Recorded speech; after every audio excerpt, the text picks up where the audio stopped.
Apa kabar? Sekali lagi pada hari ini saya senang mengajak kita untuk belajar firman Tuhan. Dan pada hari ini daripada Matius 4 ayat yang ke-19, firman Tuhan berkata, Yesus berkata kepada mereka, "Ikutlah aku dan aku akan menjadikan kamu penjala manusia." Nah, daripada teks ini, pada hari ini kita akan belajar satu tema firman Tuhan, yaitu pengikut Kristus yang berhasil. Di dalam teks pembacaan kita sebentar tadi, berbicara tentang seorang penjala. Nah, saya percaya bahwa setiap kita kenal apa itu penjala. Seorang penjala yang keluar untuk menjalaikan, dia pasti teringin untuk menikmati tangkapan yang banyak. Pada saat dia mendapat tangkapan yang banyak, itu adalah satu kemenangan baginya.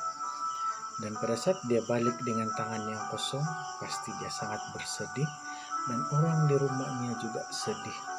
Jadi begitu juga sebagai seorang pengikut Kristus, kita harus menjadi pengikut yang berhasil melakukan tugasan kita. Nah, daripada pembacaan tadi, kita akan belajar beberapa perkara bagaimana menjadi pengikut Kristus yang berhasil. Kita terus masuk kepada poin yang pertama, yaitu untuk menjadi pengikut Kristus yang berhasil, kita haruslah menerima kehendak Allah.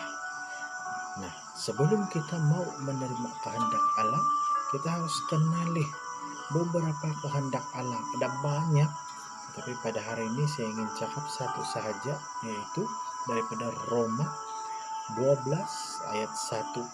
Firman Tuhan berkata, "Oleh itu persembahkanlah tubuhmu sebagai persembahan yang hidup, yang kudus dan yang berkenan." Nah, itu adalah salah satu daripada kehendak Allah yang dia mau supaya pengikut-pengikutnya lakukan. Jadi untuk menerima kehendak Allah, kita haruslah memahami kehendaknya.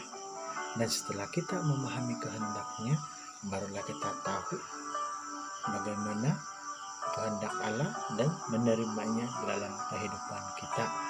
Namun selalunya kita tidak begitu jelas atau tidak paham apa kehendak Allah, sehingga selalu kita mau kehendak kita yang terjadi di dalam kehidupan.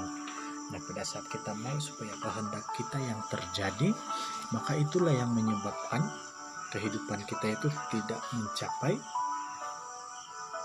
target.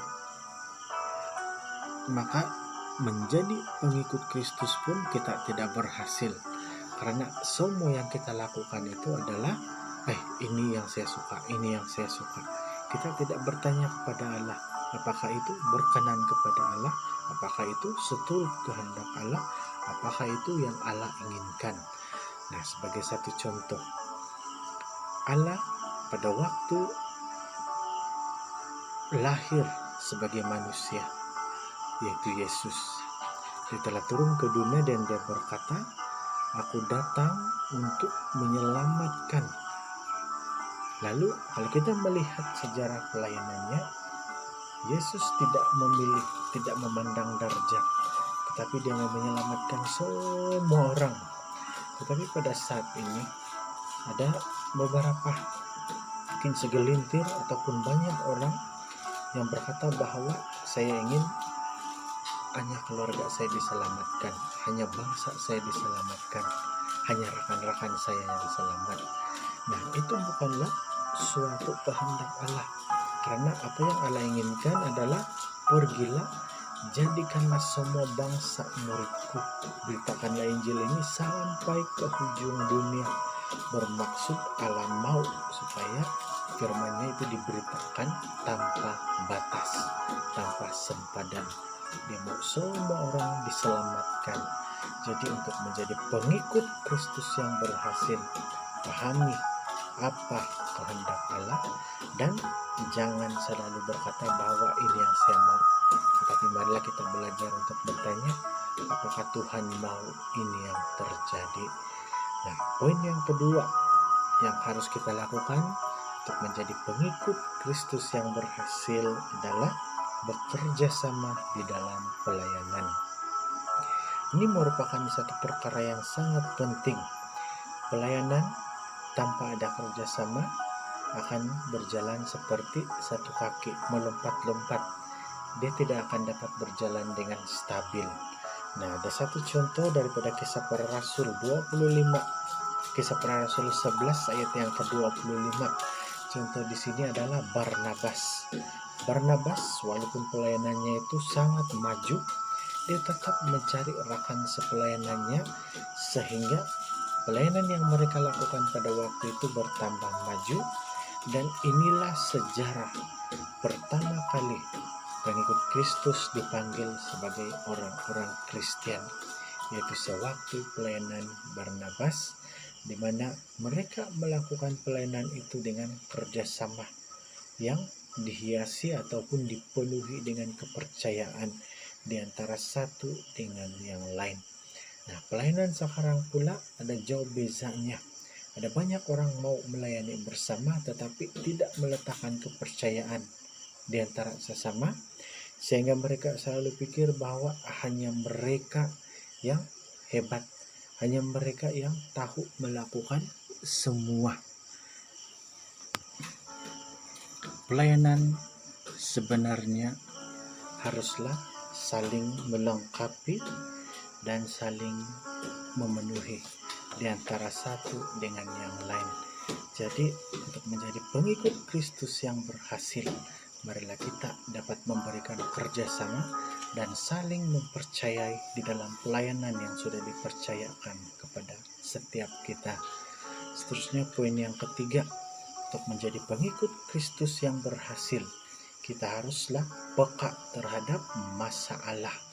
Nah, seorang penjala sebelum memulai untuk pergi menjala, dia akan memperhatikan apa masalah jalanya.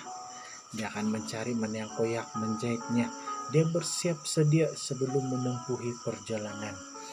Nah, seorang pengikut Kristus juga harus seperti itu, peka terhadap masalah. Sebelum pergi memberitakan Injil, kita harus mengetahui apa masalah yang terjadi, apakah yang harus kita buat di sana, dan apakah langkah-langkah pelayanan yang akan kita ambil. Jadi bukan hanya kita yang mau didengar, diperhatikan.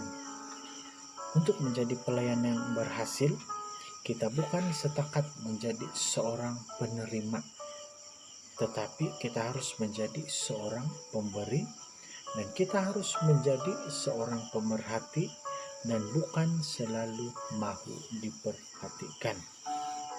Kita harus keluar mencari apa masalah yang ada di luar, sehingga firman Tuhan itu tidak dapat berkembang. Kenapa firman Tuhan itu tidak dapat sampai kepada mereka? Jadi kita harus peka terhadap masalah sekitar kita, sehingga kita tahu bagaimana untuk menjadi pengikut yang berhasil. Seterusnya, poin yang keempat dan yang terakhir adalah untuk menjadi pengikut Kristus yang berhasil, kita harus rela berkorban. Contoh yang kita boleh ambil di sini juga adalah Yesus. Yesus sendiri rela berkorban. Juga contoh daripada pribadi Barnabas lagi di dalam Kisah Para Rasul 4 ayat 36 hingga ke-37, kalau kita baca, dia sanggup menjual tanah, harta yang dia ada, dan semua itu diberikan kepada rasul-rasul untuk meneruskan penyebaran Injil. Jadi untuk menjadi pengikut Kristus yang berhasil, kita harus ada pengorbanan. Kita harus berani untuk berkorban. Tanpa pengorbanan, kita tidak mungkin dapat menjadi pengikut yang berhasil. Ingin menutup renungan ini dengan satu ilustrasi, yaitu mengenai seekor belalang yang telah terkurung sejak dari kecil di dalam sebuah kotak. Namun pada suatu hari dia telah mendapat peluang untuk terlepas Lalu dia berusaha melompat keluar dari kotak dan pergi ke hutan. Ketika berada di sana, dia telah bertemu dengan belalang-belalang yang lain. Dan ketika bersama dengan mereka, belalang ini terkejut karena pada waktu mereka melompat bersama, belalang yang lain mampu melompat dengan tinggi dan sangat jauh. Tetapi dia hanya melompat dekat-dekat sahaja, tidak jauh. Dan pada waktu itu dia telah bertanya, kenapa saya tidak boleh lompat dengan jauh? Lalu belalang yang lain itu telah bertanya kepadanya, di manakah kau tinggal selama ini? Lalu dia kata bahwa selama ini saya hanya tinggal di dalam sebuah kotak yang kecil. Lalu disitulah belalang itu tahu bahwa masalah yang dihadapi itu berpunca daripada tempat di mana asalnya. Nah, orang Kristen juga begitu. Kita tidak berhasil karena kita terikat atau terkurung di dalam sebuah kotak, sehingga kita tidak tahu bahwa sebenarnya kita memiliki kemampuan, kita memiliki kelebihan yang jauh lebih baik daripada apa yang sedang kita miliki saat ini. Jadi kalau pada saat ini engkau juga sedang terkurung di dalam kotak, lompatlah, karena di luar sana engkau akan dapat belajar banyak perkara. Untuk menjadi murid Kristus yang berhasil juga, kita harus berani melompat keluar daripada kotak.